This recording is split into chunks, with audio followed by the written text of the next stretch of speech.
Okay, next book we're going to review is Dead Man's Land by Robert Ryan. I'm going to read you the description of this book, so bear with me.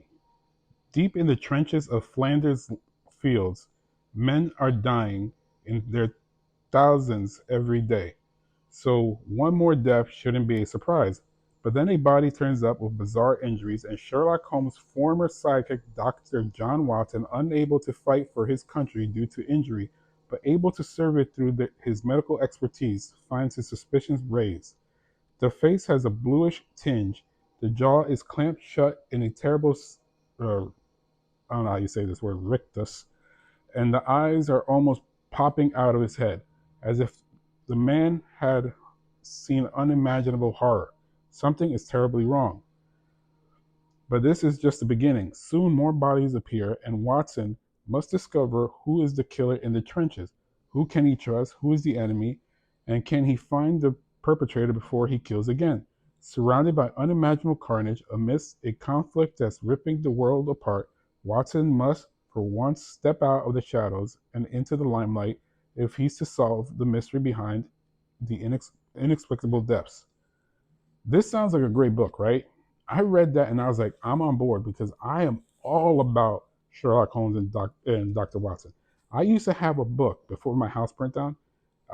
My brother has saved it. I used to work at a company called Newark Boxboard, and we used to get books and newspapers and stuff like that that were going to get shredded, and we would take it and repurpose it to make cardboard paper. So, like, if you got pizza boxes and stuff like that, that was repurposed old books and newspapers and stuff like that. That's what we did. My brother saved two books for me. One was a Sir Conan Arthur Doyle book that was about that big, and the other one was a William Shakespeare one that was that big too.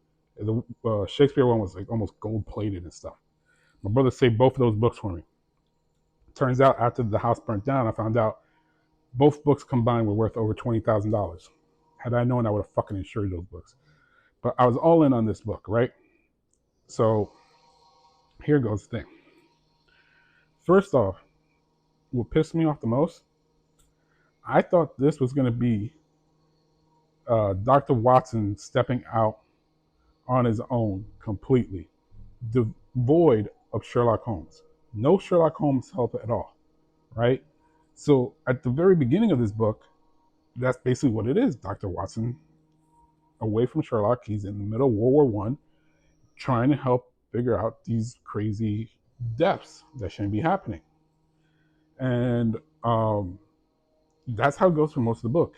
And then out of nowhere, guess who shows up to help out? Oh, Sherlock Holmes. So it's not like this book is devoid of Sherlock Holmes. Sherlock Holmes plays a big part in this book, which let me down. I did not like that part.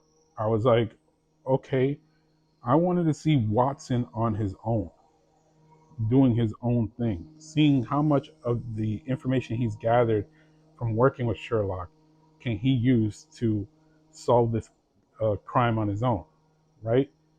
But we don't get that. I mean, he does most of it, but Sherlock Holmes plays a big part in solving some of this mystery, which is another issue I have because in the end, the mystery isn't completely solved. We still don't know who's behind everything by the end of this book. So, is there another part to this? Because it says, I think it says in here that it's Dr. Watson, Dr. John Watson number one. So there must be a part two. But the book wasn't good enough for me to want to continue reading a second part of this.